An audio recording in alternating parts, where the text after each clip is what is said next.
Hello there, this is the Student Theologian with a different kind of upload for you guys today. Today I'll be trying to predict the 2028 election. I'm going to first of all predict who I think will be the nominees for the Republicans and for the Democrats is going to be. I know we're only a full 6 months away from the last election into the Trump administration, but I wanted to go ahead and do this fun little project to see where we're at in 2028. For more great content, please consider liking and subscribing. So like I said, the polls right now say that Pete Buttigieg and AOC are leading the charge for the Democratic nomination for 2028. And these polls are predicting right now that the two frontrunners for the Republicans is going to be Marco Rubio and J.D. Vance. And it's going to be a really interesting election because for the first time in what seems like forever, we're not going to have to pick between Joe Biden or Donald Trump. And presumably Kamala Harris. I don't think she's going to be the nominee either. There's some talk about Hillary Clinton, but I think that the two frontrunners for the race in 2028 are going to be J.D. Vance and Pete Buttigieg. Alright.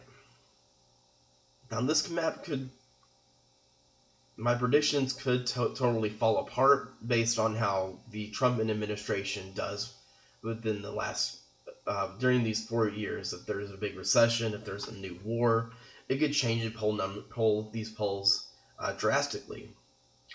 So this is just where we're at right now, and what I'm predicting right now. So I'm going to start first with the safe Democrat states. Again, Pete Buttigieg is the frontrunner, so I'm going to go ahead and predict that he ends up winning the Democratic nomination, which we know is not a for sure thing, but it's fun to predict these things. So we're going to go with that. Pete Buttigieg is the nominee, and these are the states that are going to be safely in the Democrats' hands. Not surprising to anyone. We're going to start off with Washington, Oregon, and California.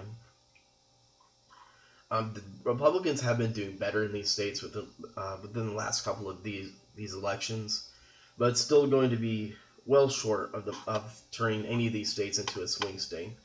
I know that Latino voters are moving to the right, and I don't think that's something that's going to change in this election.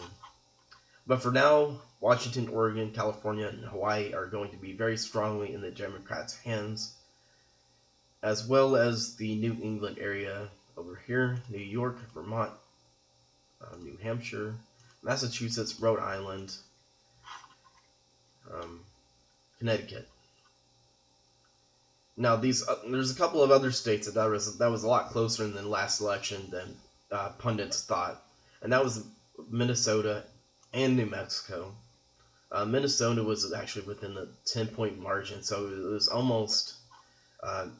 So the Democrats are in danger of having Minnesota turn from a safe Democrat state to a lean likely Democrat state. But for this election, I still think that Minnesota and New Mexico are going to go to the left, and I don't know how to change the colors here to make them light blue. But I do think there's a chance that the Republicans will get within 9 points of winning Minnesota. But it's not going to make a difference. Colorado is also going to go with the Democrats, as well as Illinois. We know because of Chicago kind of controls the entire state. Let's see, what else we got? Washington, D.C., Maryland, New Jersey, they're all going to go to the Democrats. So Democrats right now have 206 electoral votes that I think are safe Democrat states for 2028. Now let's do safe Republican. Safe Republican states are going to be Texas, Florida, Alaska. Texas and Florida have actually been somewhat close before Donald Trump. But Donald Trump has actually done really well with Florida and Texas, turning them from swinging to the left to now he's actually swinging them both to the right. And he's outperformed people like George Bush and Mitt Romney in these states. It's crazy to think that at one time Florida was a battleground state. Now it's going to go to presumably J.D. Vance by a wide margin. Now Florida is considered a safe Republican state. So J.D. Vance is also going to pick up the southern states. Oklahoma, Arkansas, Louisiana, Mississippi, Alabama, Tennessee, Kentucky, Missouri, all very safe Republican states, as well as these northwestern states here in the Midwest: Utah, Idaho, Montana, Wyoming, North Dakota, South Dakota, Nebraska, except for its 3rd district, which is going to go to the left, I think. I think that's how they did it. I think that's how it happened in the last election. Nebraska and Maine both have split primaries, so it's kind of difficult to understand. But the main part of Nebraska is going to go.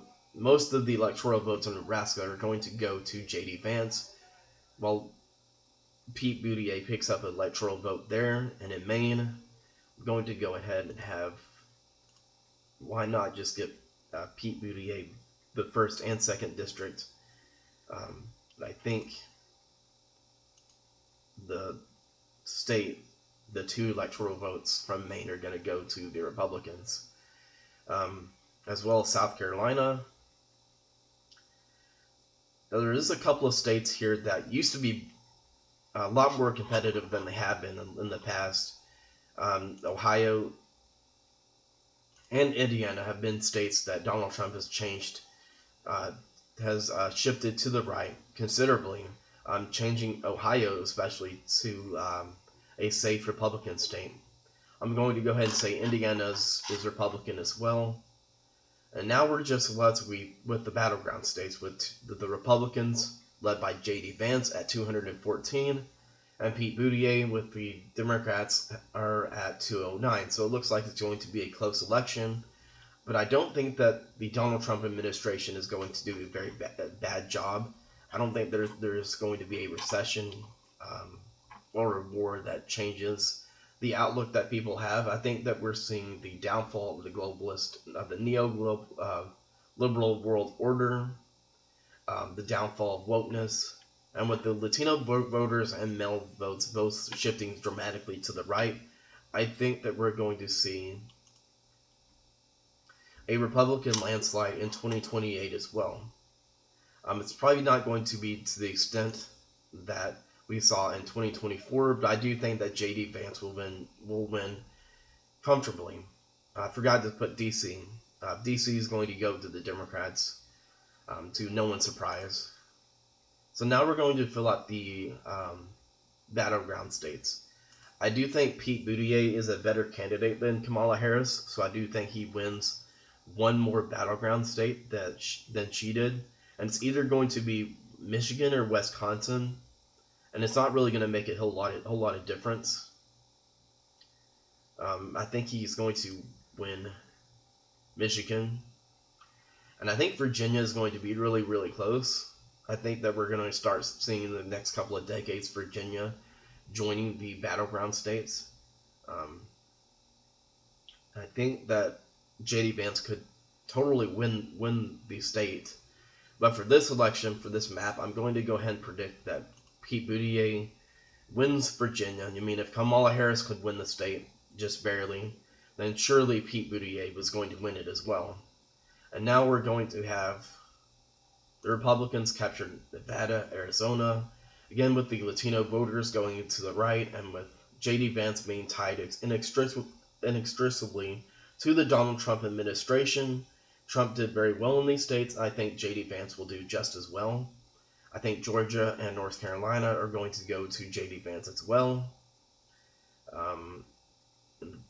Wisconsin, which puts the Republicans ahead, gives the Republicans the 270 votes they need to win the election.